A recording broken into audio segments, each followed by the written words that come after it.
आज है रविदास जयंती, माघी पूर्णिमा और धन्य हो बनारस की धरती, जिस पर तमाम मनीषियों ने यहाँ जन्म लिया और उनके अनुयायी तो कहते हैं कि उन्होंने अवतार लिया।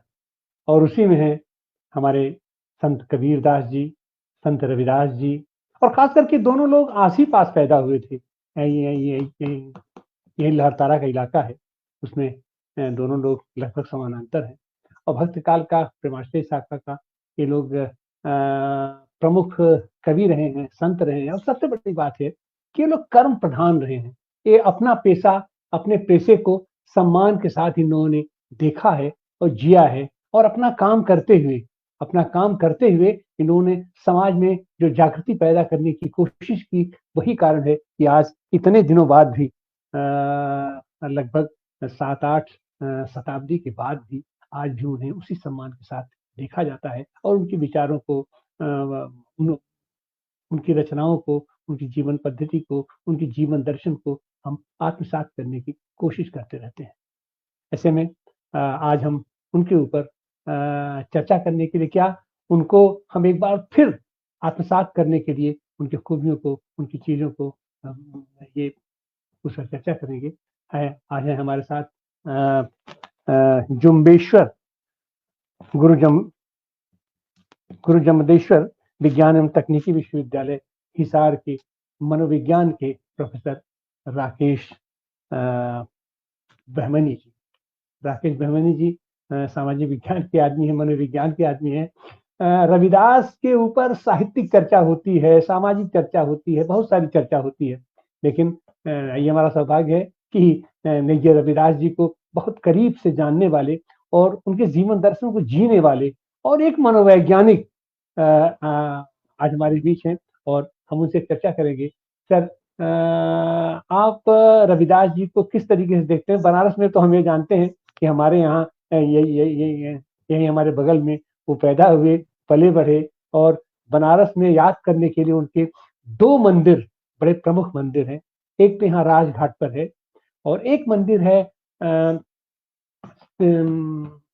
शीर गोवर्धन में, जहां पर कि और रविदास जी ऐसे हैं कि बनारस की सीमा से बाहर निकल करके, कबीरदास भी बनारस की सीमा से बाहर निकल करके और खास करके पंजाब हुआ, हरियाणा हुआ, राजस्थान हुआ, बिहार हुआ, यहाँ इनके तमाम अनुयायी आज की तारीख में मिलेंगे और एक तरीके से उन्होंने इनको एक धार्मिक संगठन का भी रूप दे दिया है और अपना उसी के चलते खास करके पंजाब के लोगों की प्रमुखता है। ये श्री गोवर्धन का मंदिर है यहाँ पर और अभी फिलहाल उसका बहुत ही भव्य तरीके से विकास भी किया जा रहा है।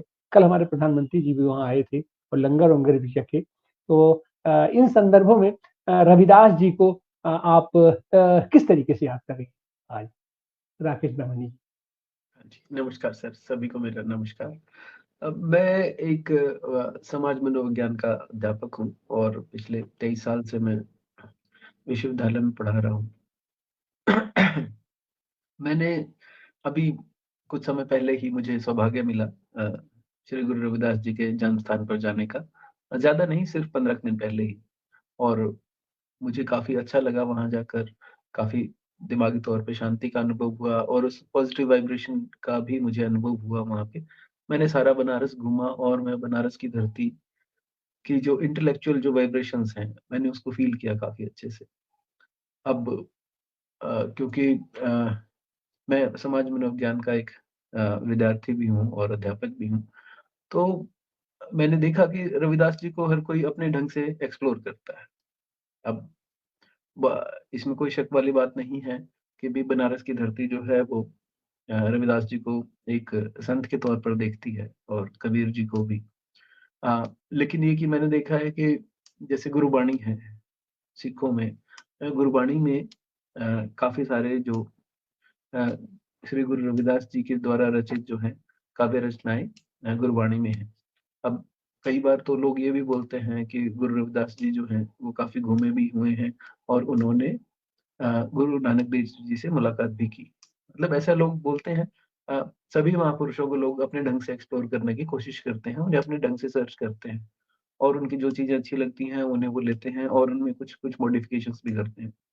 अब इसके पीछे कई सारी वजह हैं। एक मेन वजह तो ये है कि भी जो कुछ भी है वो लिखित में कितना सही है, कितना गलत है, ये एक अलग चीज़ है। ये विवाद का विषय है और ये इतिहास का विषय है। मैं उनका जो मनोवैज्ञानिक जो एस्पेक्ट है, उसी के ऊपर अपने विचार रखूँगा क्योंकि मैं एक मनोवैज्ञानिक हूँ। मैंने एक बात देखी कि जो अ, रविदास जी ने जो कुछ लिखा, जो हमारे सामने है, मतलब उसमें जो है, जो निर्गुण भक्ति के ऊपर जिस तरीके से जोर दिया गया है, तो उससे हमें काफ़ी कुछ उनके चरित्र के बारे में और कि उनकी पर्सनैलिटी के बारे में कुछ-कुछ एनालिसिस जो है वो हो सकता है। अब जैसे कि संत रामानंद जी के वे शिष्य थे, ऐसा भी कई जगह पर लिखा हुआ है। कई सारे जो हमारी जो पुरानी किताबें हैं उनमें भी मेंशन्ड है और भक्ति परंपरा के एक काफ़ी मुख्य संत के तौर पर श्री गुरु रविदास जी रहे और और अगर आप रविदास जी, कबीर जी और उस दौरान की जो सारी संत परंपरा हमारे देश की रही, जो कि काफ़ी महान है, इनको अगर आप डिटेल में पढ़ें, तो आप पाएँगे कि बहुत कुछ ओवरलैपिंग है। मतलब सिर्फ़ शब्दों का हेर-फेर है, अदरवाइज़ बात वही समझाने की कोशिश की गई है। जितने भी निर्गुण भक्ति के जो संत परंपरा में लोग हुए, वो सभी जो है एक ही बातें कहते हैं, एक ही तरह की। अब लेकिन एक ही रविदास जी जिस समाज से संबंधित थे, तो ये पाया गया कि वहाँ जो है उन्होंने जो जो अनुभव किया जो समाज में छुआ-छात का जो अ, अछूतवाद है, इसको जो अनुभव किया तो उसकी वजह से काफ़ी जगह फर्मेटीज़ उनकी रचनाओं में दिखती है और डेफ़िनेटली ऐसी चीज़ें जो हैं वो इंटेलेक्चुअल ग्रोथ के ऊपर भी फ़र्क जो डालती हैं और इंडिविजुअल उससे काफ़ी कुछ चेंज भी होता है। और आजकल जो है जैसे कि जो पार्टिकुलरली शेड्यूल कास्ट हैं, बैकवर्ड कैटेगरी के जो काफ़ी हमारे समाज के जो लोग हैं रविदास जी को अपने आदर्श मानते हैं और नो डाउट कि भी जो मतलब पढ़े-लिखे लोग हैं, इंटेलेक्चुअली साउंड हैं, वो तो सभी रविदास जी, कबीर जी, गुरु नानक देव जी और सभी के विचारों को वो करते हैं। लेकिन अब देखा दे जा रहा है कि भी धीरे-धीरे करके हम जो है अपने जो महापुरुष हुए हैं, उनका भी पॉलिटिकलाइज़ेशन थोड़ा बहुत कर लेते हैं और इसमें कुछ बुरा भी नहीं है, कुछ ख़ास अच्छा भी नहीं है, दोनों ही चीज़ें हैं। हर तरीके के विचार समाज में हमेशा रहते हैं, जस्ट कि कुछ थोड़े-से दब जाते हैं, कुछ थोड़े-से ऊपर उठते रहते हैं, अदरवाइज़ हर तरीके के विचार समाज में हमेशा रहते हैं। अब ये चीज़ देखी गई है कि मैं एक पढ़ रहा था कि भी एक प्रसिद्ध कहीं पर ऐसा लिख रखा है कि भी एक प्रसिद्ध जो मुस्लिम सदना पीर करके थे, जो कि गुरु रविदास जी से मिले और कि उन्हें कहा कि जी आप जो है मुसलमान बन जाइए क्योंकि अगर आप मुसलमान बन जाएँगे तो आपके बहुत सारे जो अनुयायी हैं वो भी मुसलमान बन जाएँगे। तो लेकिन है कि गुरु रविदास जी ने उनकी बात को नहीं मानी और अ, उन्हें हिंदू और मुस्लिम में नहीं मानवता से मतलब था। ऐसा लिखा गया है। अब ये कहानियाँ हैं, कितनी सच्ची हैं, कितनी झूठी हैं इनके बारे में तो मैं कुछ ख़ास नहीं कह सकता। लेकिन ये है कि बहुत बहुत सारे लोग हैं जो कि कहते हैं गुरु रविदास जी जो वेदों में यकीन रखते थे और बहुत सारे जो धार्मिक अनुयायी हैं, वो ऐसे भी बोलते हैं कि गुरु रविदास जी वेदों को नहीं मानते थे। दोनों ही तरह के विचार हैं। समय के साथ-साथ बहुत सारी चीज़ें लिखी गई और उन्होंने अ, मतलब लोगों ने उनको अपने ढंग से इंटरप्रेट किया। जैसे कि भी अब रामायण है, रामायण के कितने सारे वर्जन्स अवेलेबल हैं। अलग-अलग एरिया में अलग-अलग तरीके की रामायण है। इसी तरीके से जो रविदास जी की वाणी है और की भी जो उनके विचार हैं, उन्हें भी अलग-अलग तरीके से एक्सप्लोर किया जाता रहा है। अब इसमें कोई शक नहीं कि मनोवैज्ञानिक तौर पर अगर हम देखें, तो रविदास जी बिल्कुल जो समाज के सभी अ, चाहे वो किसी भी तबके से संबंधित हों, लोगों की बात करते थे। चाहे वो अमीर है, चाहे वो गरीब है, चाहे वो इंटेलेक्चुअली तौर पर ज़्यादा साउंड है, चाहे वो इंटेलेक्चुअली तौर पर ज़्यादा साउंड नहीं है। श्री रविदास जी सभी की बात करते थे और आज की डेट में जो उनकी जो रचनाएँ हैं वो साइकोलॉजिकली काफ़ी ज़्यादा रेलेवेंट हैं क्योंकि जिस तरीके से समाज में हमारा देखा गया है कि भी जो मैरिज है as an institution this is presently in danger मतलब जो परिवार है वो समाज में एक मतलब एक यूनिट के तौर पर खतरे में है। तो मतलब ऐसे में जो है गुरु रविदास जी की जो रचनाएँ हैं वो ज़्यादा रेलेवेंट हो गई हैं। गुरु नानक देव जी की, कबीर दास जी की भी, सभी की रचनाएँ जो हैं वो काफ़ी ज़्यादा रेलेवेंट हैं।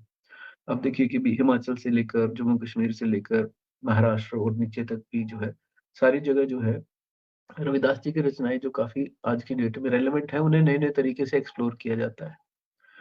तो मतलब इसमें काफ़ी अच्छी चीज़ें भी हैं और सभी को हक है। अ, कि भी जो हमारे संत परंपरा के लोग जो महान अनुभूतियाँ हुई हैं, उनसे अपना कुछ सीखें और अपनी ज़िंदगी को सार्थक और सहज बनाएँ। और मेरा ख़्याल ऐसा ही है कि भई कोई भी जो धर्म होता है वो या कोई भी संप्रदाय है, कोई पंथ है, उसका मुख्य काम सिर्फ़ हमें शांति देना, ज़िंदगी कैसे अच्छे से गुज़ारनी है, ये बताना होता है। और गुरु रविदास जी इन दोनों ही चीज़ों में काफ़ी अच्छे से अ, कामयाब रहे हैं। लाखों करोड़ों लोगों को उन्होंने राह दिखाई है और इसी वजह से हम आज उन्हें यहाँ डिस्कस भी कर रहे हैं। तो मनोवैज्ञानिक तौर पर उनकी जो रचनाएँ हैं वो काफ़ी ज़्यादा रेलेवेंट हैं। तो बस यही अभी तो मेरे यही विचार हैं। तो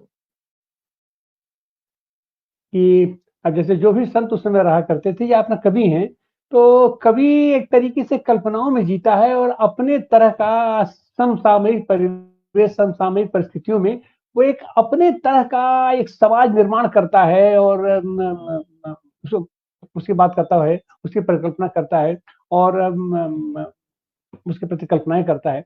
लेकिन ये लोग जो है जैसे कबीरदास हैं, रविदास हैं, कबीर जी हैं, नानक हैं, मीरा हैं, ये सारे लोगों का भी जो संसार था, ये सब लोग त देखिए समानांतर रहे हैं। लेकिन उसमें कबीरदास जी और खास करके रैदास जी की एक रचना है रैदास का बेगमपुरा। हाँ बेगमपुरा जी। जो उनकी बेगमपुरा में उन्होंने एक ऐसे समाज, एक ऐसे देश, एक ऐसे राष्ट्र की उन्होंने कल्पना की है जो देखिए समानता पर आधारित होगा, समता पर आधारित होगा और सब लोग एक अपना प्रेम भाव से जिएंगे। तो 700 साल पहले जो उनकी जो मनःस्थिति क्या रही होगी, कैसी रही होगी और उसको लेकर के आज की तारीख तक का जो तादाद बनता है उसको आप ये ये मनोवैज्ञानिक दृष्टि से आप कैसे देखते हो? उनको उनका उनका मन मस्तिष्क उस समय कैसे काम करता रहा होगा? श्री गुरु रविदास जी ने जो सहज शब्द है, सहज शब्द को काफ़ी अच्छी तरीके से एक्सप्लेन करने की कोशिश की थी कि भी उसमें क्या है कि हम सभी के अपने-अपने सत्य हैं। लेकिन क्या हम सभी के जो सत्य हैं, वो मिलकर एक यूनिवर्सल जो है ट्रुथ है, क्या उसकी साइड इंडिकेशन करते हैं?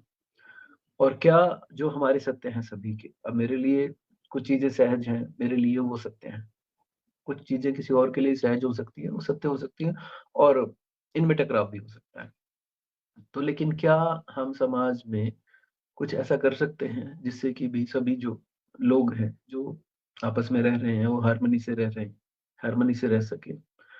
तो इसके लिए गुरु रविदास जी ने जो एक आइडियल जो मतलब कि सोसाइटी का ज़िक्र किया, जिसमें कि भी कोई ऊँच-नीच ना हो, कोई गरीब-अमीर ना हो, सभी जो हैं खुशी-खुशी रहें। बेगमपुरा एक जो का जो कांसेप्ट जो है, वो डेफ़िनेटली उस टाइम जो सोचना जो है उसके लिए आसान नहीं था। मतलब कि भी किसी भी संत के लिए गुरु रविदास जी के लिए भी अ, मतलब ये आसान नहीं था सोचना कि बेगमपुरा का जो कांसेप्ट उन्होंने दिया।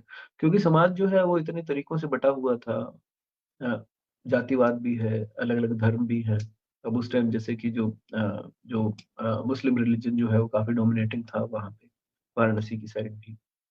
तो मतलब कि भी अब इस सारे टर्मोइल के दौरान भी जैसे कि जो और कि भी जो मतलब है कि एक सामाजिक तौर पर जो अछूत घर में पैदा होने के बाद भी ऐसी सोच रखना और ऐसे जो मतलब काव्य का निर्माण करना मतलब अपने आप में एक बहुत बड़ी बात है।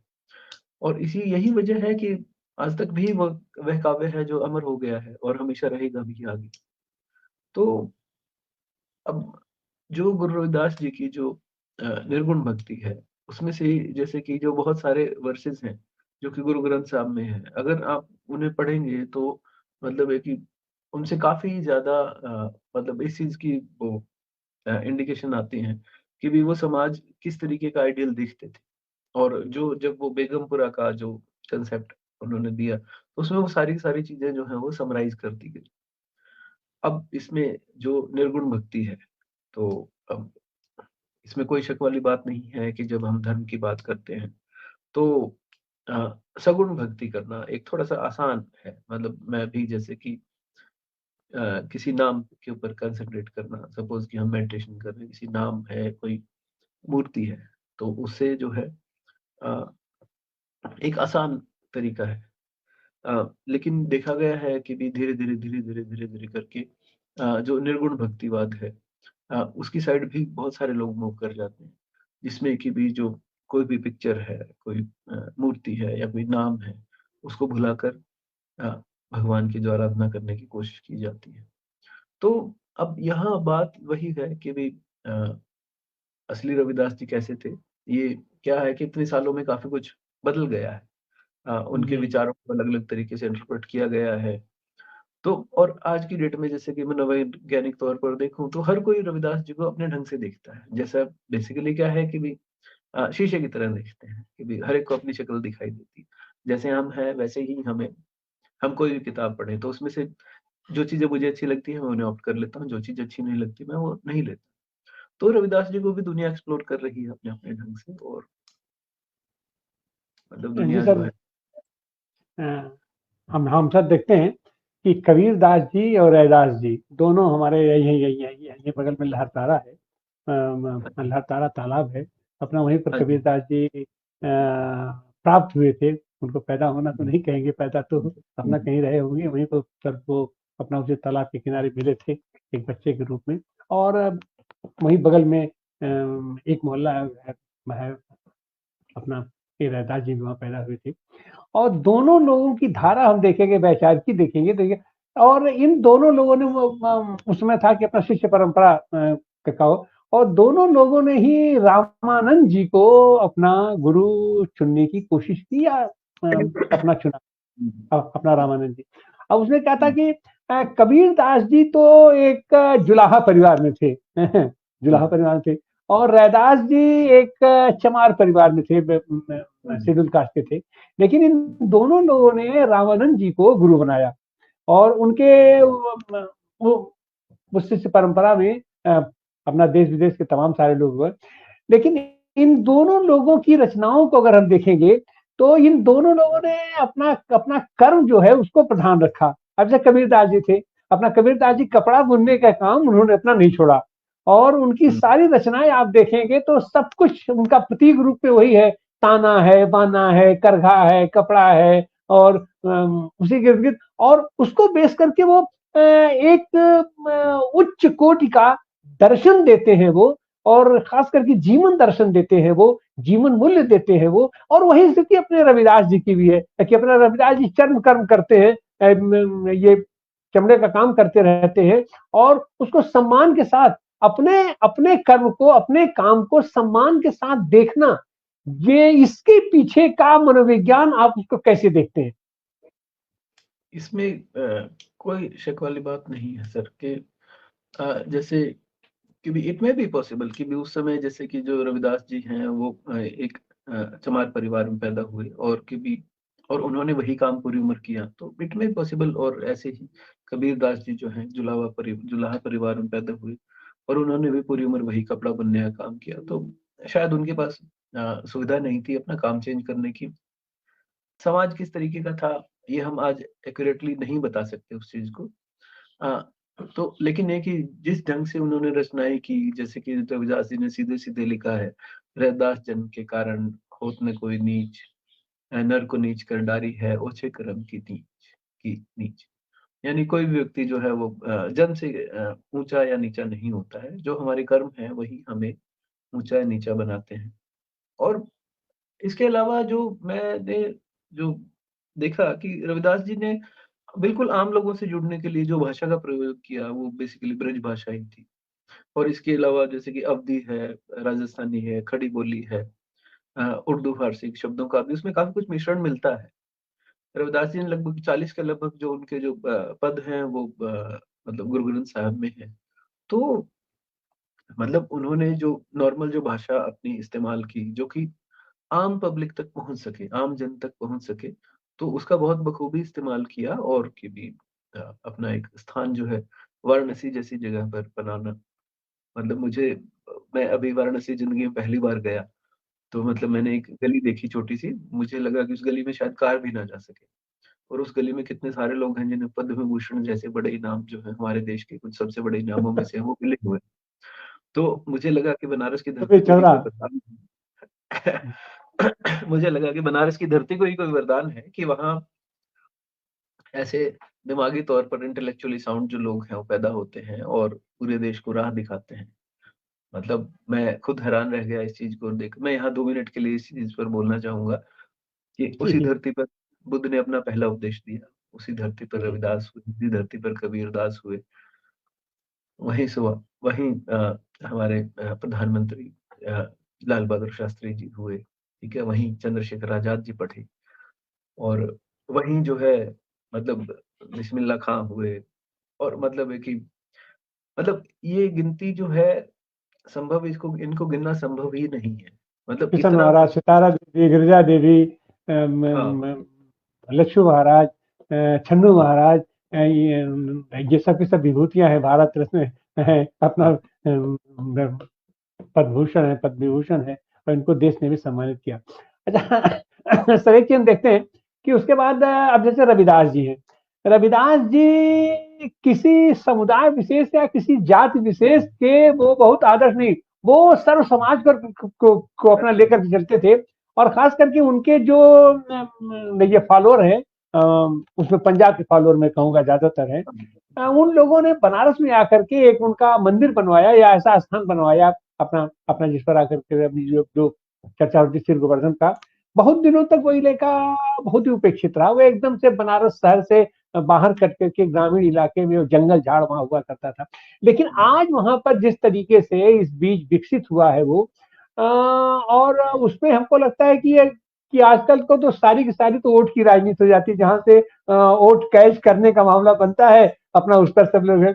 और अपना उसमें भी ये अभी अपने प्रधानमंत्री जी कल आए थे, वहां का उस मंदिर का पूरा निर्माण वहां के उनके भक्त लोग करते हैं, उनके संत लोग करते हैं, उनके अनुयायी लोग करते हैं। लेकिन वहां पर भी अपना जाकर के एक दिन पहले अपना कल मोदी जी ने, हमारे प्रधानमंत्री जी ने वहां पर उद्घाटन किया। और सही माने में कुछ लोग जो अपने आप को ऊंच नीच वाला जो मामला रखते हैं, वो हाँ, उनके यहाँ भोजन नहीं करते हैं, उनके यहाँ उनको अछूत मानते हैं। यही हमारा हाँ, बनारस है, जिसमें ये काशी विश्वनाथ मंदिर में जब ये आंदोलन चलाया हमारे समाजवादियों ने कि अछूत लोग हरिजन प्रवेश ये एक आंदोलन यहाँ चला था कि बाबा के ये विश्वनाथ अपना मंदिर में हरिजनों का प्रवेश कराया जाएगा। अब बहुत तूफान हुआ और सारे धर्माचार्य लोग बिल्कुल उसके विरुद्ध हो गए, लेकिन लाठियां चली और अपना हुआ। तो उस परंपरा के लोग भी आज की तारीख में रविदास जी के यहाँ जाकर के मत्था टेक रहे हैं, उनके साथ बैठ करके भोजन ले रहे हैं, उनके साथ जाकर के प्रसाद चख रहे हैं। तो इस सब के पीछे आप ये उनकी कौन सी मनस्थिति, ये कौन सा मनोविज्ञान आप देखते हैं?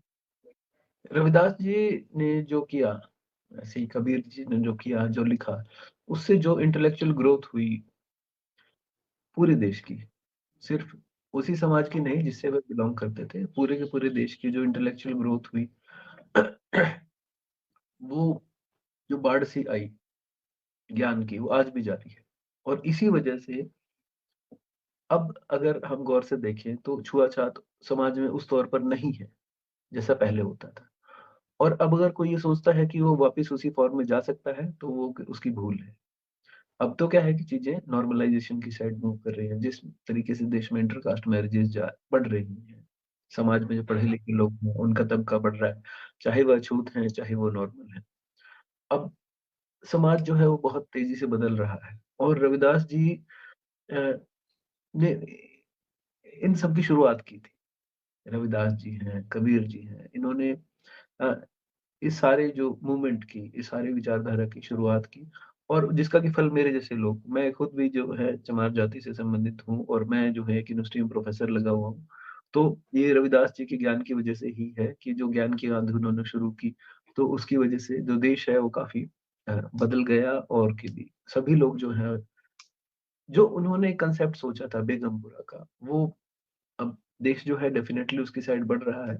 कुछ लोगों को पसंद नहीं है, तो वो एक अलग चीज़ है। लेकिन ये है कि अब मुझे लगता नहीं कि विकास जो है वो रुकेगा और कि भी जो गुरु रविदास जी ने जो बेगमपुरा का जो कांसेप्ट है वो हमारा देश अचीव करेगा। अब मैं बार-बार इस जो आइडियल सोसाइटी की बात कर रहा हूँ, एक यूटोपियन सोसाइटी की, जैसे ग्रीक जो फिलॉसफी है उसमें भी जैसे कि यूटोपिया का कांसेप्ट है, एन आइडियल सोसाइटी जिसमें कि सभी लोग जो है अपना काम करें, अच्छे से करें, अच्छे से रहें।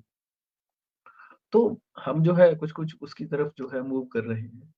और मतलब गुरु रविदास जी के बारे में अब मतलब अगर मैं ज़्यादा कुछ बोलूँगा तो मतलब वो छोटा मुँह बड़ी बात होगी। और जी, जैसे कि अब जैसे कि हमारे साथ में जैसे मैं जहाँ रहता हूँ हिसार में एक यूनिवर्सिटी में हूँ, तो वहाँ पास में ही राजस्थान है। तो वहाँ जनरली कहा जाता है कि जो मीरा थी वो भी रविदास जी के शिष्य थी, और इसके अलावा जैसे कि एक और चित्तौड़ के राणा संगा की पत्नी झाली रानी भी जो है उनकी शिष्या थी, ऐसा बोला जाता है। जी, मतलब जी, कितना सही है कितना गलत है इसका पता नहीं। और वहीं पर चित्तौड़ में ही संत रविदास जी की छतरी भी बनी हुई है, जो कि काफ़ी अ, मतलब प्रसिद्ध है। और कुछ लोग मान्यता ये भी है कि भी गुरु रविदास जी ने जो स्वर्गारोहण किया वो वहीं किया था। हालाँकि जी। इसका कोई आधिकारिक विवरण नहीं है, लेकिन कई लोग कहते हैं इस बात को बनारस कि में ही किया उन्होंने। हाँ, सर। लेकिन कई लोग कई ये भी कहते हैं कि वाराणसी में ही 1540 जी, ईस्वी में उन्होंने देह त्याग की थी। तो जी, मतलब सभी मैं वही कह रहा हूँ सर कि भी जो संत महात्मा होते हैं, हर लोग उनको अपने ढंग से एक्सप्लोर करने की कोशिश करते हैं और उनके विचारों का फ़ायदा उठाने की कोशिश करते हैं। तो ठीक है, ये तो संत महात्माओं के साथ हमेशा से होता आया है, होता रहा है रविदास और होता रहेगा।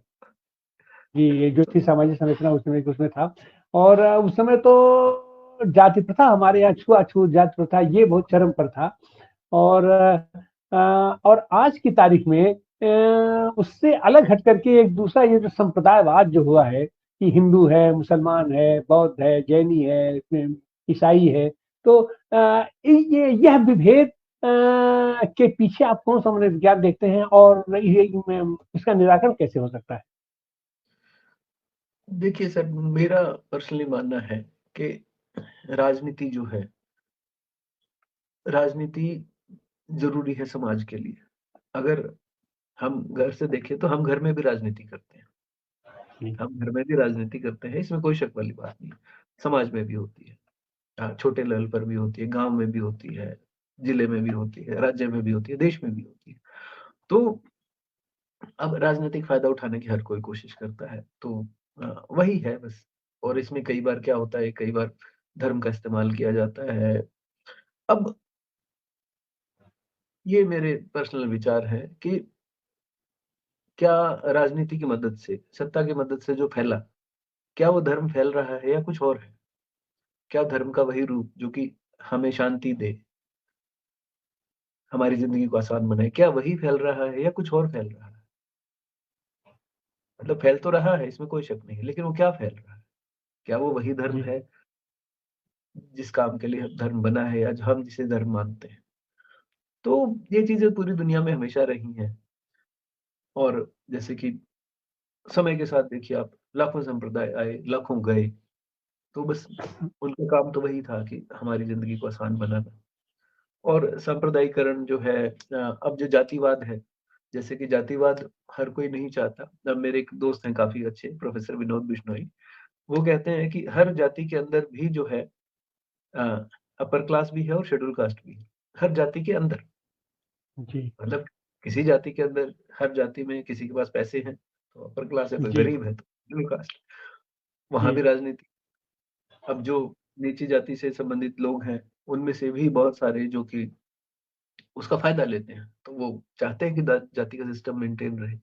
और जो अ, मतलब नीची जाति में हैं और गरीब हैं, जिन्हें कि कोई सामाजिक न्याय भी नहीं मिल रहा है, सोशल जस्टिस भी नहीं मिल रहा है, तो वो चाहते हैं कि जाति प्रथा टूटे। तो हर कोई जो है अपने ढंग से चीज़ों को देखता है, एक्सप्लोर करता है, जैसे हम संतों का इस्तेमाल करते हैं और कुछ हद तक जी। भगवान का भी इस्तेमाल करते हैं। तो जी सर, आपका आपका बहुत-बहुत धन्यवाद।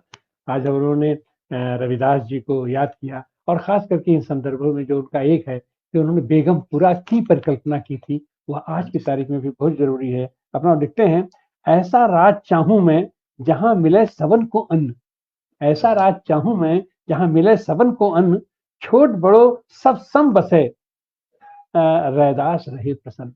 रैदास तभी प्रसन्न होंगे जब सबको अन्न मिलेगा, उनको अन्न देगा हमारा अन्नदाता, हमारा किसान।